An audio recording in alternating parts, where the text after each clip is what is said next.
We thought long and hard about that one.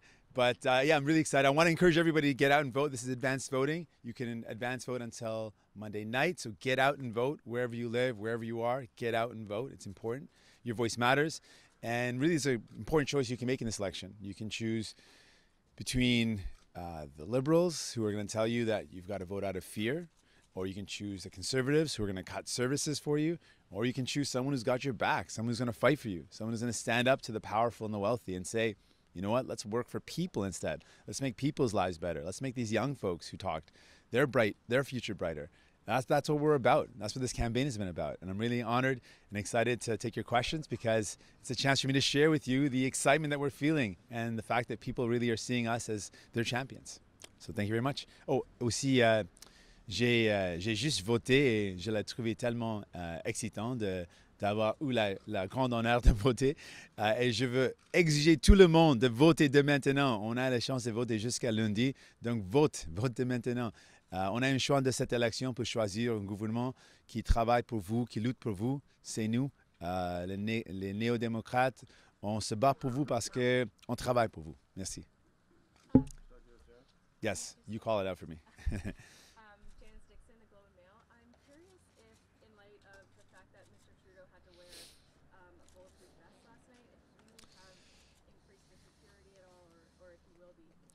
I just want to say, just to start off, I mean, that's totally wrong that Mr. Trudeau is facing threats like that and that he's having to ramp up his security. And I want to let Canadians know you can have all sorts of opinions and it's okay to disagree, but there should never be fear for any leader from any party to feel like there's any threat to themselves. So I want to let Mr. Trudeau know that directly, that I'm sorry that he had to ramp up his security and it shouldn't be that way. For me, I really trust the work of the RCMP. We've got incredible world-class team that's doing great work, and I trust them to do their work, and I feel safe and I feel good. OK. Et après un follow-up, peut-être.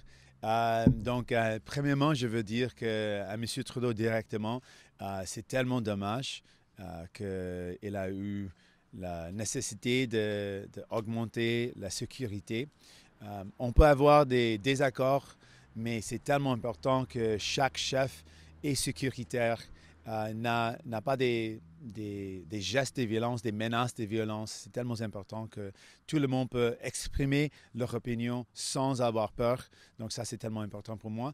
Moi, j'ai beaucoup de confiance dans mon équipe. L'équipe ici avec moi sont incroyables, notre équipe de sécurité. Donc on croit qu'ils peuvent faire le travail qu'il faut. The Liberals are trying to say, of course, that a vote for the NDP is a vote for the Conservatives. So what's your message to voters who are sort of, succumbing to that line of thought?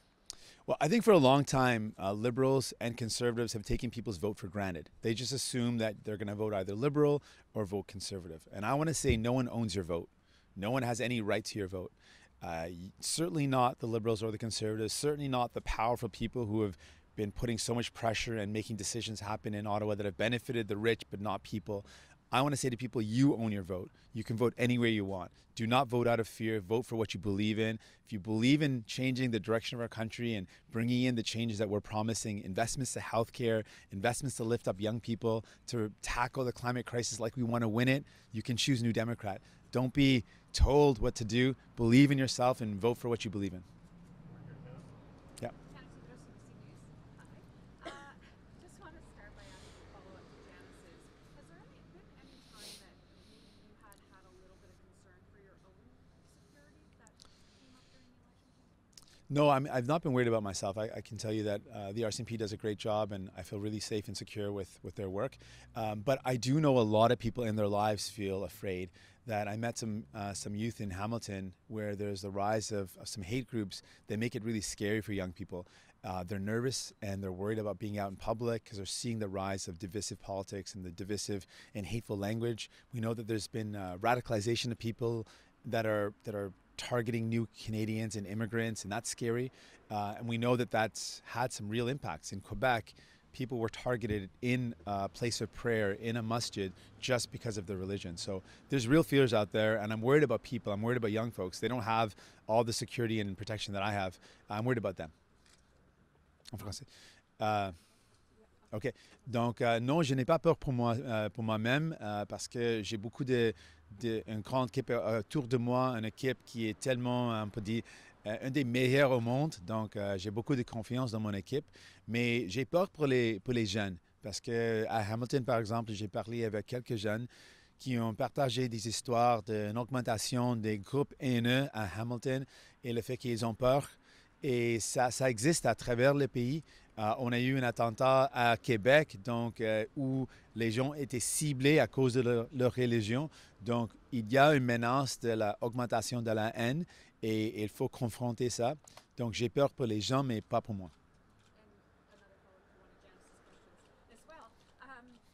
Hannah, you got to come up with your own instead of follow-ups. I'm just joking. One of the things she was mentioning is that Mr. Trudeau is now kind of focusing on you and the NDP. What does that make you think? Well, normally you focus on something you're worried about, but I don't think he should be worried about me. He should be worried about people. Why is he focusing on me? Why isn't he focusing on the struggles that people are going through? Why isn't he focusing on the climate crisis? Why isn't he focusing on the fact that young people are saying we're afraid for the future and that we're not sure about if we can go to university because it costs too much and people can't find housing and they can't get the health care they need? That's what he should be focusing on, and that's what I'm focused on.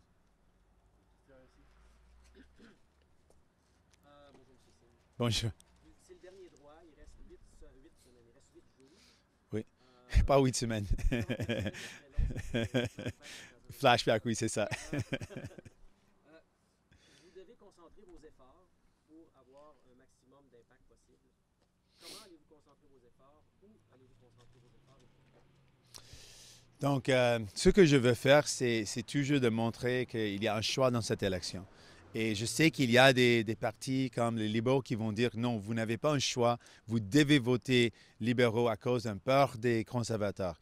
Et je rejette cette assumption, je rejette cette idée, ce propos.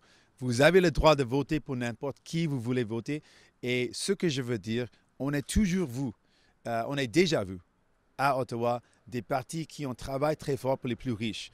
Les plus riches familles au Canada, 100 plus riches familles. Entre ces 100 familles les plus riches, 56 donnent des fonds pour les libéraux parce qu'ils savent que les libéraux sont là pour eux. Moi, je veux dire, si vous voulez avoir quelqu'un qui se bat pour vous, c'est nous les néo-démocrates. On se bat pour vous, on s'implique de vos enjeux. Et ce qu'on va faire, c'est d'essayer d'avoir l'impact maximum à travers le pays. C'est important que tout le monde sait que nous sommes un parti national. On veut être les alliés pour tous les Canadiens et Canadiennes. Vous avez déjà dit que vous n'étiez pas pour travailler avec les conservateurs. C'est possible qu'ils forment un gouvernement minoritaire. À ce moment-là, est-ce que vous n'allez pas vous condamner à ne pas avoir de pouvoir dans cette prochaine? Ce que j'ai dit, à cause de plusieurs raisons, les conservateurs ont déjà montré dans leur plateforme qu'ils vont couper des services. Pour moi, ce n'est pas acceptable. On ne peut pas négocier avec quelqu'un qui veut couper les services dont les familles ont besoin. Et c'est clair, au lieu de couper des services, les familles ont besoin de plus de services. Donc, c'est clair, avec ce propos, les valeurs des conservateurs par rapport aux droits des femmes, les droits des communautés LGBTQ, les propos des conservateurs par rapport aux communautés autochtones, la crise climatique, c'est clair, avec tous ces enjeux, il n'y a pas une façon pour nous de travailler ensemble avec eux. On est prêt de ne pas jamais appuyer un gouvernement conservateur minoritaire. Yep. My question is fairly similar to Chris James. Yep. Along the lines of the scenario of a. It's good, like plagiarism going on over here. But you were sorry. Sorry, man. I'm sorry. I messed up your flow. Sorry. She was giving me that. She's giving me that. I had to say it just to be even, you know. But start again. Sorry, man. I threw up your flow, man. We've already gone this far. Oh my God, I messed it up. I'm sorry. And you were very clear Yes. that you would not work with a conservative Yes. government if there was a minority situation. Correct. I'm just wondering if that was too soon. If you really shot yourself in the foot strategically, is there nothing that you could find in common with the Conservatives that would prevent another early election, a toppling of a government that would result in economic uncertainty and uncertainty for Canadians? No. Okay, so After what seeing is their- it about Conservatives and that you're saying no for, and in such forthright and specific ways? No, to be honest with you, we said it right off the bat because we knew what Conservatives would do. We know that Conservatives cut services and they make it harder for family. We knew that right away. And then they released their costing, which reinforced that incredibly. They showed very clearly that they're absolutely openly going to cut all the services that families need in a massive way. They put it out there. They're not hiding it. See, the difference between conservatives and liberals is that conservatives don't hide that they're going to cut. But with the liberals, it's not what they say in public, it's what they do in private. Privately, the liberals actually do very much the same thing. They privately put in place the same cuts that Harper put in place or talked about and proposed for healthcare, the 30 billion cuts that all the premiers came together and said, we oppose these cuts. Mr. Trudeau put them in place. So with the Conservatives, they're very open about it. What Mr. Trudeau, he does it behind closed doors. And that's why it's important that people know that with New Democrats, we're going to fight to make sure all our priorities are achieved. We're going to push and fight. And so no matter what happens in October 21st, know that you can choose me as your Prime Minister, or you can choose New Democrats to make sure we fight to hold all the things that we hold dearly and make them achieved. It has been interesting that really the Liberals, Conservatives, and the NDP have all focused on this subject of affordability. That life is getting too expensive for Canadians. And again, where's the middle ground? Where are the, why do you feel that the NDP strategy of taxing corporations, wealthier Canadians, is a better strategy than the Conservative strategy of lowering taxes so people have more money at the end of the month? So we looked at those strategies. This is very important. The Conservatives are going to lower people's taxes a little bit. They are definitely going to do that. They're not lying about that. But what they're not telling you is when they lower your taxes a little bit, the services you count are going to cost a lot more. It's actually going to cost your families a lot more in the long run. And you can look at all the things that matter to people. People are worried about the cost of healthcare. That cost is not going to go down with the Conservatives. It's going to go up. People who are worried about the cost of housing, the Conservatives are not providing any solution to make housing more affordable. Those costs are going to continue to go up. So the things that cost you a lot in your life are going to go up with Conservatives. We're saying if we come together and work together, the middle class, working class families are already paying their fair share.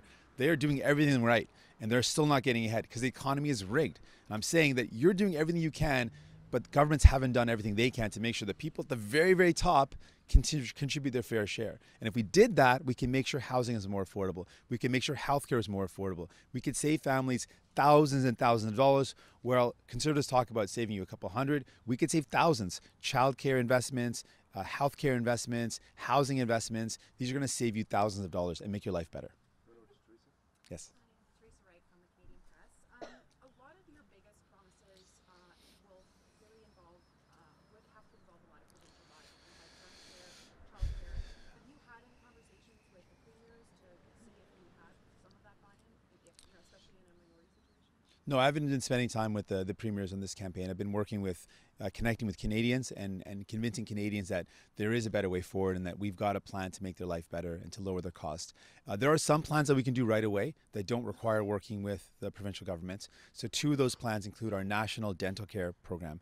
That would be a public government dental care insurance, effectively, that would allow 4 million Canadians, over 4 million Canadians, to immediately have access to dental care services that they otherwise could not afford. So that's a massive program that's going to mean a lot of help to a lot of families that we can do right away without working with the provinces. We'll certainly work with them because this will actually alleviate some of the pressures on provinces, but this is a program that we can deliver like insurance, employment insurance. It's a federal program that we're proposing.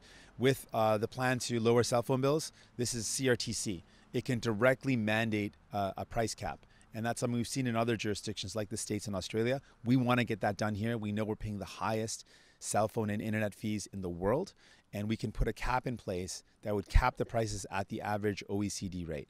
And then with students who have debt, they right now are being charged interest on their student debt. That's a federal initiative where the federal government is basically profiting off the backs of students.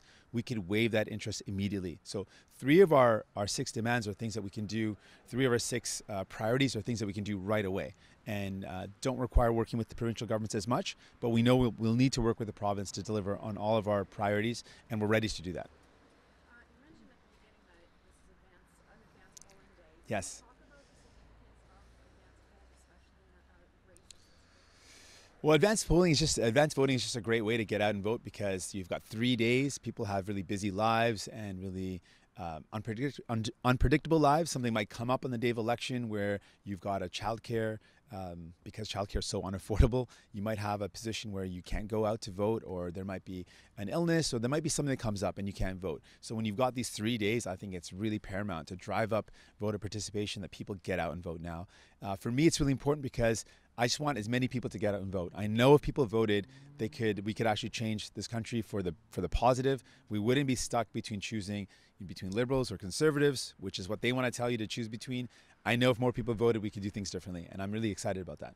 Do you think it's possible for Andrew Scheer to become Prime Minister? I'm not sure what people are going to choose, but I know certainly that I can make a better Prime Minister than Mr. Scheer. And if people want, I don't know. Possible for him to become Prime Minister? I think anything's possible, so I'm not really sure what that means. Like, anyone could become Prime Minister. I want people to choose me as Prime Minister, but I'm not sure who will be the Prime Minister, but certainly any of the major parties could win.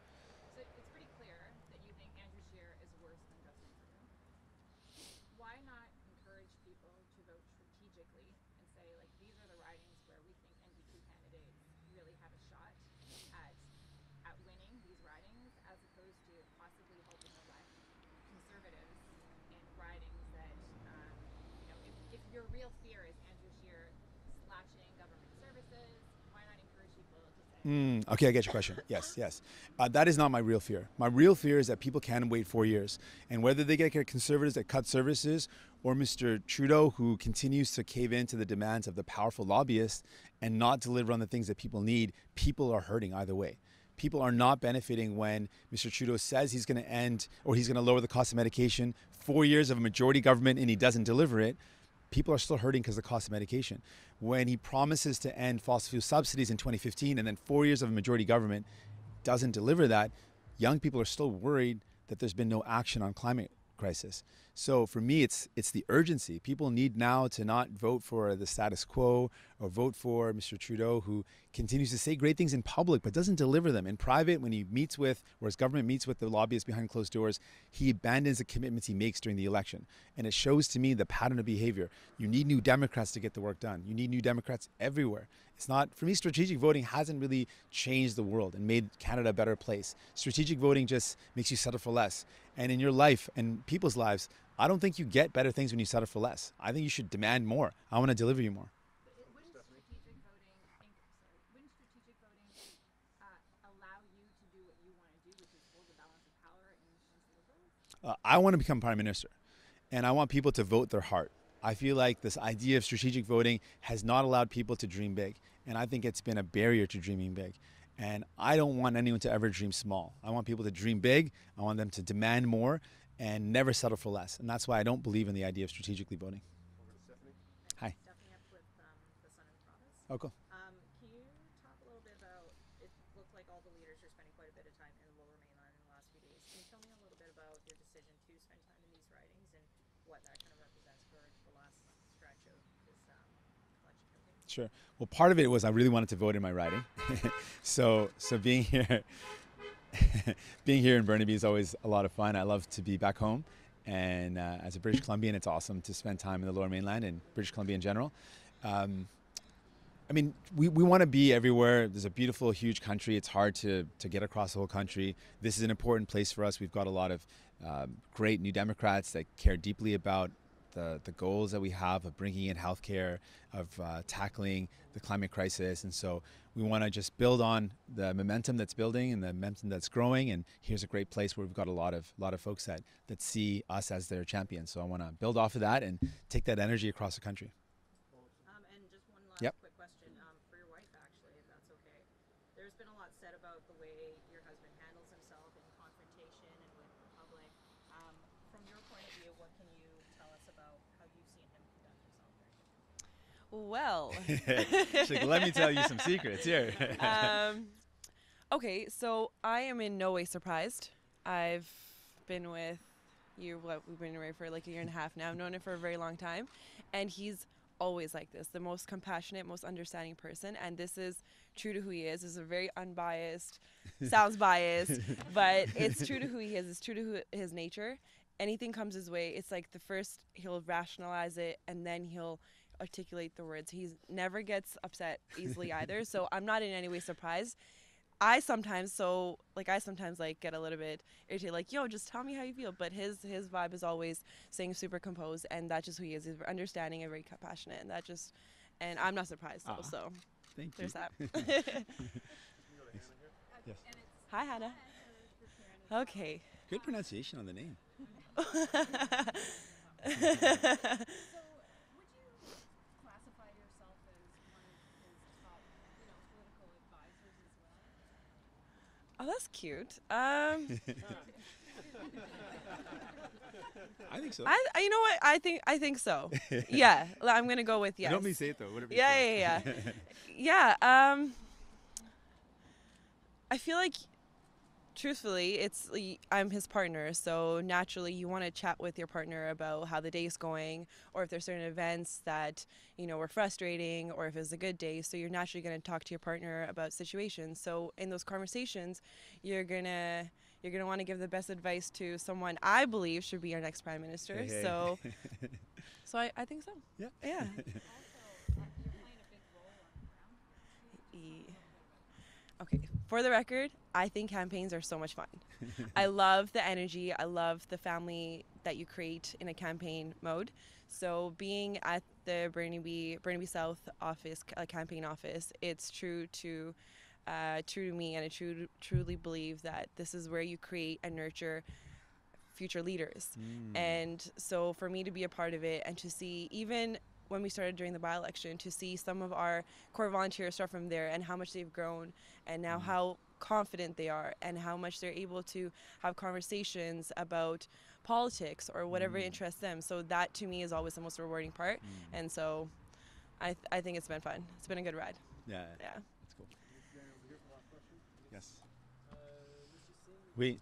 Monsieur Blanchet du Québec a dit que lui aussi avait reçu certaines menaces, qu'il avait menacé sa sécurité. Monsieur Trudeau aussi. Dans votre campagne, avez-vous reçu ce genre de menaces-là et comment est-ce que vous avez dealé avec ça? Donc, je ne peux pas donner des détails de ce qui se passe, parce que la sécurité a dit qu'il ne doit pas parler des détails, mais on n'a pas reçu des menaces spécifiques. Mais je ne peux pas donner des détails à cause de le besoin de sécurité, de garder le processus et le protéger. Donc des menaces générales, mais pas spécifiques. On n'a pas reçu des menaces qu'ils m'ont avisé c'est une menace spécifique pour cette journée. En général, ils restent toujours en garde pour me protéger. Oh, sure. I think it's just because I try to be more specific because I don't want to mess up in French, maybe. But so we haven't received. I haven't received any. Like, my team hasn't advised me of any specific threats. They're just doing their job to keep me safe, and I can't speak about specifics about what they do in general, because it's important to make sure that they're able to do what they do without their process being divulged. So they're very clear about not providing any details. Thanks so much. Merci. Thank you, everybody. Thank you. Tell us your name and the spelling of your name. Oh, yeah. Just for, because of the folks who spoke. Faisal, you did so good, eh? That's awesome. Yeah. You did awesome. Thank you. Were you fine? Okay. My name's Benveer Dylan, Banveer, Dillo, or Dylan, Dhillon, and I am 19 years old. It's your first time out. First time I'm voting, yeah. My name is Khalid Boudreau, Khalid, Boudreau, Boudreau. I'm 20 and this is my first general. Yeah. And this is Rory. See, that was so bad. We did it. We did it. You did it, buddy. No, you can. You okay? Good job. Paper going in there. Thank you, buddy. You did great, huh? That's confident little guy. Jagmeet? Yes. Hey.